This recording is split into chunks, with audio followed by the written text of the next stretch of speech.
Back in 2016, I became one of the first YouTubers to ever document the Fukushima exclusion zone on camera.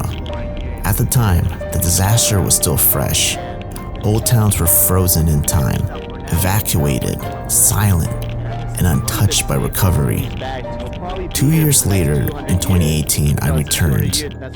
Cleanup efforts were underway, but many places still looked like the day people left. Since then, Fukushima has continued to change. Roads were rebuilt, towns reopened, people started returning. But while the world moved on, I hadn't been back. Not until 2022, when I spent an entire month living inside Fukushima. I documented everything, from the towns that came back to life, to the areas still stuck in limbo, the yellow and red zones. And today, after nearly 2 years since I first stepped foot here, I'm finally ready to tell the full story. This is the most in-depth and intense documentary I've ever made on Fukushima. A story of disaster, recovery, and everything in between.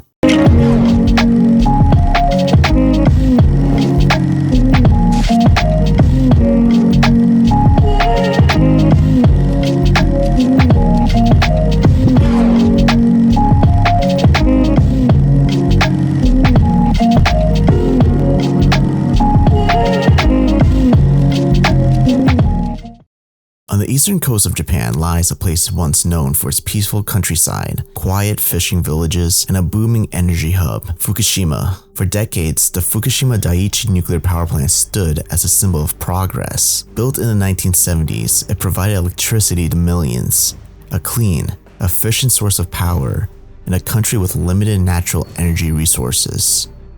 But everything changed on March 11th, 2011. At 2:46 p.m., one of the most powerful earthquakes ever recorded struck off the coast of Japan, a magnitude 9. The earth shook, buildings swayed, and within minutes, a monstrous tsunami followed, with waves reaching over 40 feet high. The ocean swallowed entire towns, and it hit Fukushima hard. The tsunami knocked out the power plant's backup generators, the various systems meant to keep the reactors cool in case of emergency. Without power, the reactors overheated. Pressure built up, and over the next few days, 3 nuclear reactors melted down.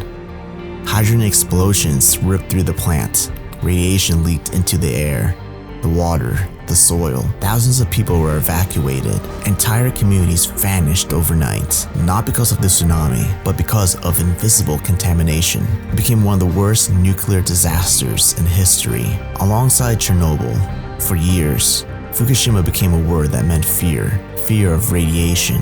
Fear of the unknown. Now before the adventure begins, guys, I want y'all to smash that like button and leave a comment down below where you're watching from, and I hope you guys enjoy the first video to the Fukushima series.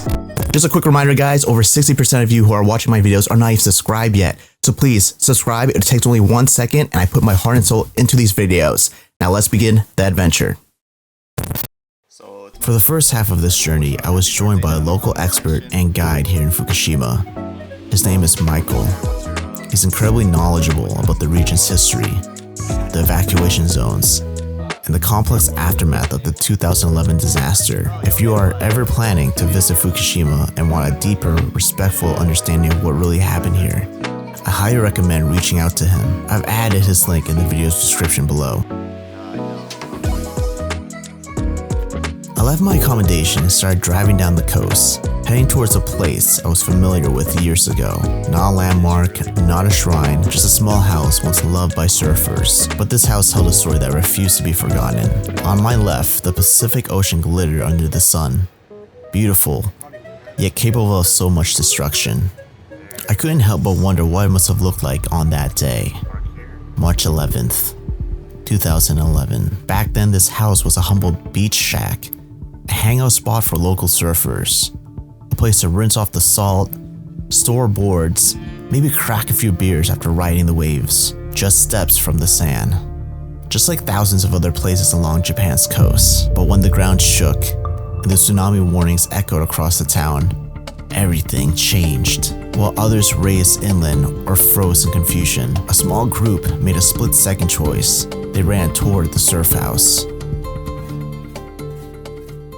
We are in the Futaba district. This is the most impact area of Fukushima. This is where it got hit the most. The earthquake struck 3:15 by Japan's largest earthquake. Yeah, so as you can see right behind me, it's a very special building which saved hundreds of people. I believe what we're standing on too is the wave wall that they've created to prevent future tsunamis. It stretches all the way down here on the coast. Yeah, I'm just walking the beach right now. Those blocks on the water are wave breakers. They're to prevent giant waves from forming.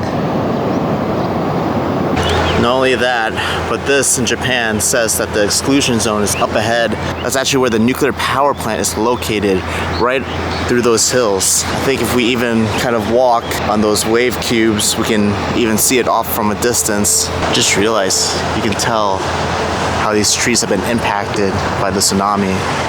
They're kind of crooked, bent. So that's the nuclear power plant right there that had a meltdown and leaked radiation. After all these years, the building is still the same. My friends are inside there. It's definitely, as I remembered, still pretty much the same.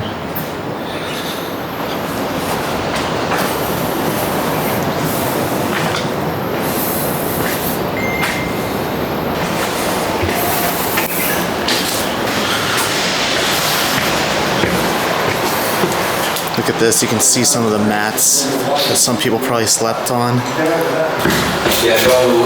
This is where hundreds of people survived. Can you just imagine seeing this entire area flooded with water? All of this wasteland right here at one point had houses, buildings, shops. Now it's just a wasteland with these facilities with all the bags and radiated dirt. When most people hear the word radiation, they imagine danger, something invisible and deadly. But the truth is, radiation is all around us every single day. Radiation is just energy that travels in waves or particles. It comes from the sun, the ground, even the food we eat. In fact, the bananas you eat, granite in your kitchen, and even your own body give off small amounts of natural radiation. This is called background radiation, and it's completely normal. Put it simply, radiation isn't automatically bad. It's about how much you're exposed to it. The amount of radiation we're exposed to is measured in units called millisieverts or MSV. On average, a person receives about 2 to 3 millisieverts per year just from natural sources like cosmic rays from outer space or radon gas from the ground. Let's break that down with a few examples. A chest x-ray gives you about 0.1 millisieverts. That's like 3 days of natural background radiation. A flight from New York to Tokyo is about 0.2 millisieverts because you're closer to cosmic rays at high altitude. A full body CT scan is roughly 10 millisieverts. That's more significant but still used safely for medical purposes. So where does Fukushima fit in? After the 2011 nuclear accident, radiation levels near the plant spiked, but most of that radiation decayed over time or was cleaned up. Today, many parts of Fukushima, especially outside the immediate exclusion zone, have radiation levels that are lower than some major cities. For example, the city of Fukushima often measures around 0.2 to 0.4 microsieverts per hour. That's about the same as living in Hong Kong or Rome, and even less than what you get in places like Denver, Colorado, due to its higher elevation. So when people ask, is it safe to visit Fukushima? The answer depends on where you go. But for most areas, yes, it's safe and monitored regularly. Radiation is not a monster in the shadows. It's a part of life, and with proper understanding, we can measure it, control it, and live safely around it. This looks like a nice place to eat. Yeah, this is quite new, modern.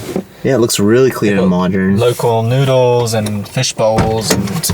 I'm here in Nami, Fukushima, inside the green zone, where radiation levels are now low, enough for people to live, work, and rebuild. This is Nami Station, a stop along the Jobin line. After years of silence, it's once again busy with trains, commuters, and visitors. Right outside, you'll find one of the town's most unique attractions, a Chansey-themed Pokemon park.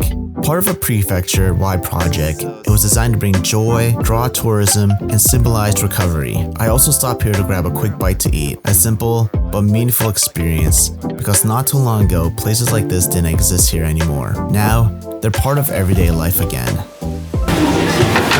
This looks pretty good. So this is the local pottery. Yeah. It says this is the Namie Road Station where we're at. And then this says in Japanese, 何事もうまくいく. So it's basically hoping everything goes well. For me, Namie is a perfect example of what a green zone really looks like today. It's proof that Fukushima is not the ghost town many imagine. Guys, I thought this was like noodles, but if you look closely, it's actually like tiny fish.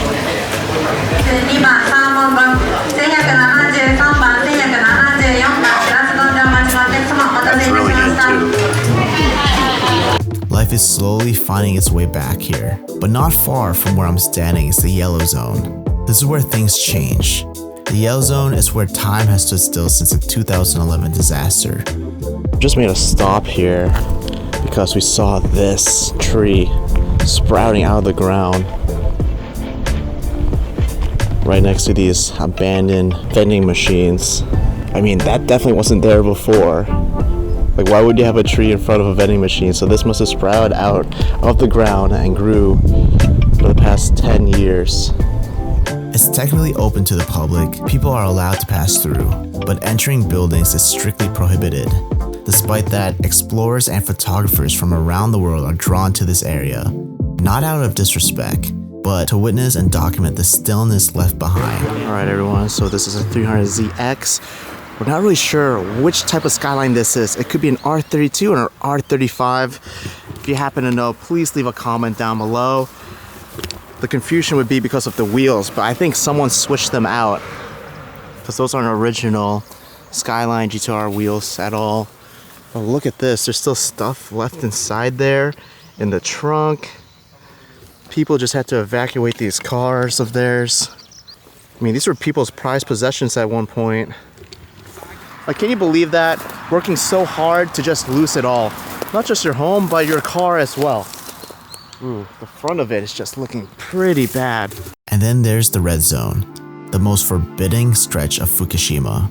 Radiation here is still too high for anyone to live safely. It's sealed to the public, off limits, no exceptions. For most people, the only glimpse comes from behind a car window, driving down Route 6. But for the sake of documenting and showing what remains, I made a choice. Here, I parted ways with my guide for a moment and found a house deep within the red zone. It's an old tatami style house. I'm not sure what really caused this mess. I have a feeling it could have been like maybe a storm or the earthquake, or even animals. I doubt people came through here. Many places in the red zone are complete time capsules, just like this one. Rooms still filled with furniture, family photos, and everyday belongings, frozen exactly as they were on the day everyone was forced to leave. Oh, look at that. That's such a cool action figure. It's just a bunch of knickknacks. Hey look, it's an unopened sake bottle. This room is really filled with clothes. Up to this point, we've covered a lot. The history of Fukushima disaster, the impact it had on the region, and a basic understanding of radiation and the evacuation zones. I hope by now you've gained a solid grasp of what happened here and why it still matters. But now, it's time to do less talking and more exploring. In the second half of this video, I'm diving deeper into one of the most iconic stretches of road in post-disaster Fukushima, Route 6. So at the moment, I've just parked the car there. I'm going to be taking you guys through Route 6.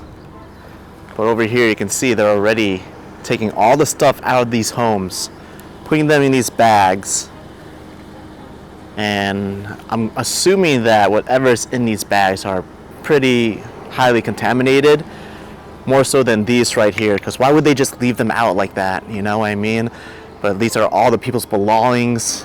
Every house that's been affected in this region pretty much has everything left inside. Before the meltdown, Route 6 was a huge shopping district and a major highway connecting towns, families, and communities along the coast of Fukushima.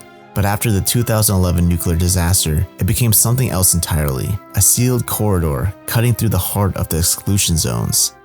A road that once symbolized connection, now symbolized division. For years it was closed off to all traffic, but in 2014 authorities reopened Route 6 for public passage. And as of 2025, Route 6 has changed once again. What was once a road you could only pass through in a car, you can now walk. As you can see, the radiation is quite low, 0.60 microsieverts. Very safe. Almost close to the same level as Tokyo. For urban explorers, Route 6 is both a gateway and a boundary.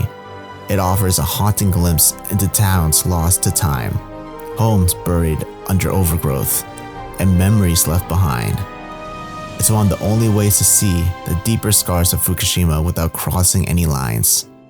And this may be the very last chance to see some of the abandoned places right here on Route 6 before they're demolished. So buckle in, we're about to go straight to the heart of this radioactive ghost city. Made it into this clothing store. There's so many clothes, all the racks are just filled with them.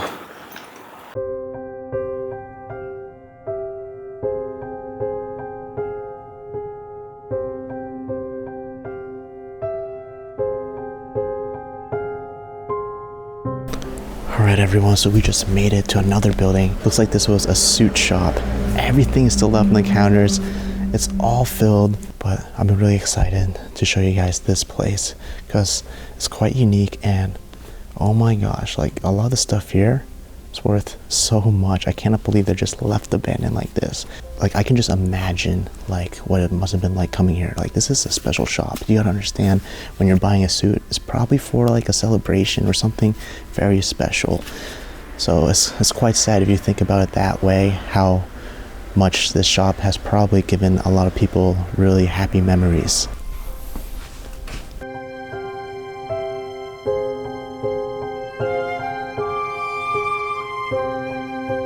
Look at that, it's filled to the brim.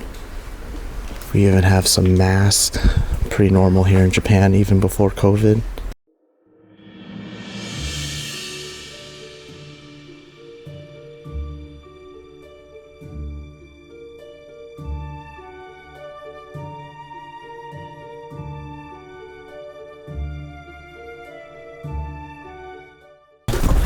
So we just made it inside this abandoned sushi restaurant right on Route 6. And what's incredible is that everything is still left behind. But this is pretty unique. I never thought I'd be exploring a sushi restaurant ever. Ooh. It smells awful. This is awful. This is what's rotting. I think that's salmon. Oh, gosh. Well, I'm glad they're still packaged up. I wouldn't be touching them if they weren't. Oh, let's close that back up. Whew.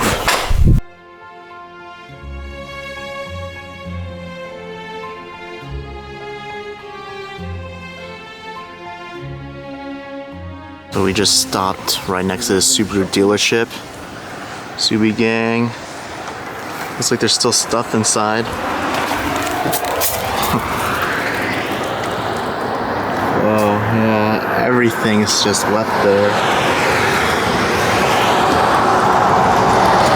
Yeah, there's like a bug inside there. This was actually a WRS type.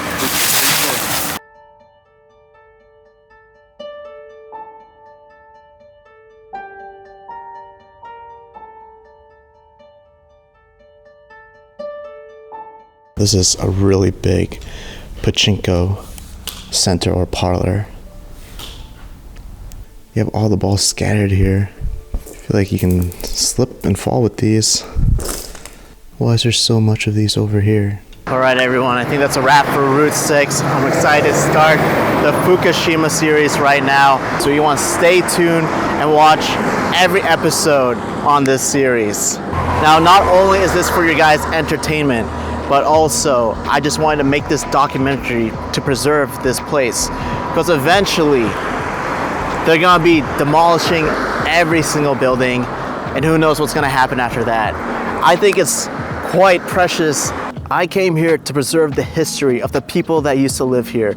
So this is dedicated to you guys that were affected by the Fukushima disaster, and I hope you guys will enjoy this series. I promise you I'll be very respectful as I showcase my explorations in Fukushima. You gotta imagine how much this has affected people's livelihoods, and it saddens me to see everything still left in these businesses and homes. Properties that probably took a lot of time and effort and hard work to build up. And my prayers and condolences goes out to the families that lost their loved ones during this disaster. Enjoy the Fukushima series.